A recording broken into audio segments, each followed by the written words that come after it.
হবে না। কারণ ঘুষ একটা এমন জিনিস, ঘুষ খেয়ে নিলে গরিব মানুষ সে তার ন্যায্য বিচার পাবে না। বিচার পাবে? আরে শুনুন, একটার পর একটা পড়ে দেবো, আপনাদের দিন কাজা হয়ে যাবে। পড়বো, মাত্রাবাদ নয়া নয়া আছে, কিন্তু কোরআন হাদিস শুনে আমল করতে হবে। জলসা তো হাজারো হয়ে যাচ্ছে, ঘুষখোর দুনিয়াতে বেড়েই যাচ্ছে, সুদখোরের দল বেড়েই যাচ্ছে। আগে মুরব্বীদের মুখেতে শুনতাম ওই পাড়ায় একজন সুদখোর আছে, গরুর গায়ে যদি পোকা লাগে সুদখোরের নাম লিখে গলাতে বেঁধে দিত, পোকা ঝরে যাবে। কি হয়েছে কি হয় না? আগে ছিল গ্রামগঞ্জে 10টা গ্রাম ঘুরে একটা সুদখোর পাওয়া যেত। মুসলমানও এখন গলিতে গলিতে সুদখোর পাওয়া যায়, গ্রামে গ্রামে সুদখোর পাওয়া যায়।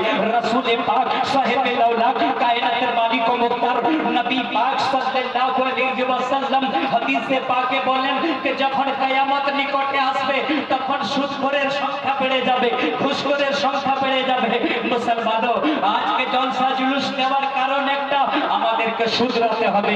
যে সুদ খাবে তাকে ওয়াদা করতে হবে আমি সুদ খাবো না, যে ঘুষ খাবে তাকে ওয়াদা করতে হবে আমি ঘুষ খাবো না, যে বেনামাজি আছে তাকে ওয়াদা করতে হবে আমি নামাজ পড়বো, যে বেরোজগার আছে তাকে ওয়াদা করতে হবে আমি রোজা রাখবো।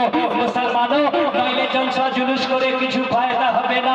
জলসা জুলুস করার একটাই মাকসাদ যে কোরআন হাদিসের কথা বলার পর মানুষ যেন সেগুলোর উপর আমল করে চলে যায়।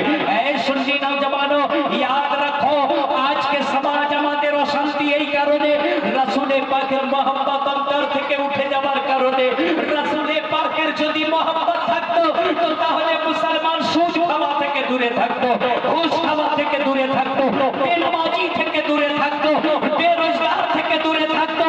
মুসলমানও ইয়াদ রাখো, আজকে আমরা আমাদের বাচ্চাকে জন্ম দিই, বাচ্চাকে জন্ম দেওয়ার পরে বাচ্চাকে যখন আমরা জন্ম দিই মা বাপ ভাবে আমার ছেলে জওয়ান হলে বোম্বাইতে যাবে, আমার ছেলে বোম্বাইয়ে গিয়ে লাকড়ি কাজ করে 10,000 20,000 1 লাখ টাকা দিবে, আরামে খাবো। এই বাপ মা বাচ্চাকে জন্ম দেনে वाला শোনো, কে বাচ্চাকে জন্ম দেওয়ার আগে ইয়াদ করবে কে বাচ্চাকে জন্ম দিয়ে আমার বাচ্চাকে আমি কোরআন পড়া শেখাবো, আমার বাচ্চাকে আমি নামাজি বানাবো, আমার বাচ্চাকে রাসূলে পাকের আশিক বানাবো, আমার বাচ্চাকে বড়ে পীর গৌসে পাক রাদিয়াল্লাহু তাআলা নূর আশিক বানাবো, আমার বাচ্চাকে খাজা গরিব নওয়াজ রাদিয়াল্লাহু তাআলা নূর আশিক বানাবো। এই সুন্নি নওজওয়ানও আপনারা জানেন, যখন কেউ কোরআন শরীফ তেলাওয়াত করে, কারো বাচ্চা যদি কোরআন পাক পড়ে, কেউ যদি কোরআন পাক তেলাওয়াত করে তার কি মর্তবা জানেন? এই মুসলমানों, এই হিন্দুস্তানি মুসলমানों, এই হিন্দুস্তান में रहने वाले मुसलमानों, आज के चार उसिलाয় আমরা মুসলমান হয়েছি। তিনি হিন্দেল ওলি আতায়ে রাসূল খাজা খাজা মঈনুদ্দিন চিশতি রাদিয়াল্লাহু তাআলা আনহু। আজকে আমরা নিজেদেরকে চিশতি বলি, হ্যাঁ হ্যাঁ হ্যাঁ আমি চিশতি, আমি গরিব নওয়াজ রাদিয়াল্লাহু তাআলা আনহুর দরবারের গোলাম, আমি গরিব নওয়াজ রাদিয়াল্লাহু তাআলা আনহুর দরবারের কুত্তা, আমি বড়ে পীর গৌসে পাক রাদিয়াল্লাহু তাআলা আনহুর দরবারের কুত্তা, আমি ওলি আল্লাহর দরবারের গোলাম আছি।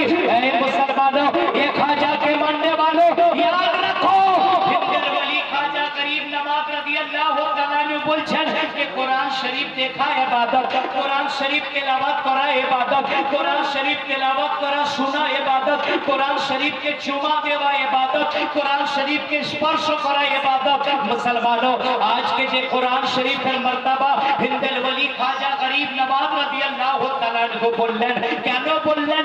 গরিব নওয়াজ রাদিয়াল্লাহু তাআলা আনহু রাসূলে পাকের হাদিস পাক পড়েছিলেন। কি হাদিসে পাক? মুসলমানों, নবী পাক সাল্লাল্লাহু আলাইহি ওয়াসাল্লাম বলেন, খায়রুকুম মান তাআল্লামাল কুরআন ওয়া আল্লামাহু, তোমাদের মধ্যে ওই ব্যক্তি সবচাইতে শ্রেষ্ঠ উৎকৃষ্ট যে নিজে কোরআন শিখে এবং অপরকে কোরআন শেখায়। নারে তাকবীর, নারে রিসালাত, নারে হায়দারি। সৈয়দ যুব কমিটি ভরপুর দরবার শরীফ जिंदाबाद, सैयद युवा कमेटी सरकार की आमद जिंदाबाद, सरकार की आमद जिंदाबाद, खाजा पिया की दामद।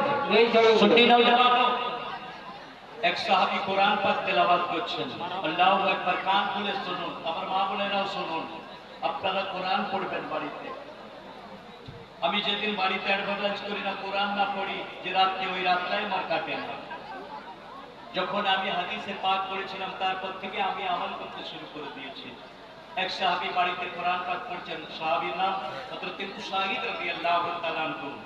রাতে সবাই ঘুমিয়ে গিয়েছে, উঠেছেন, উঠে উনি ঘরেতে কোরআন পাক তেলাওয়াত করছেন ঘরের বারান্দায়। তো কোরআন পাক তেলাওয়াত করতে করতে উনি দেখছেন কে কতগুলো ফারিস্তা তাদের পর নিয়ে হাজির হয়েছে সাদা সাদা, আর কুয়াশা পড়ে সাদা সাদা, দেখেন না যে ওনার ঘরের আঙ্গিনাটা পুরা কুয়াশাতে ভরে গেছে। হযরত উসাইদ রাদিয়াল্লাহু তাআলা আনহু দেখে ভয় খেয়ে গেলেন। রাতের বেলায় কোরআন পাককে চুমু খেয়ে ঘরের তাকে তুলে রাসূলে পাকের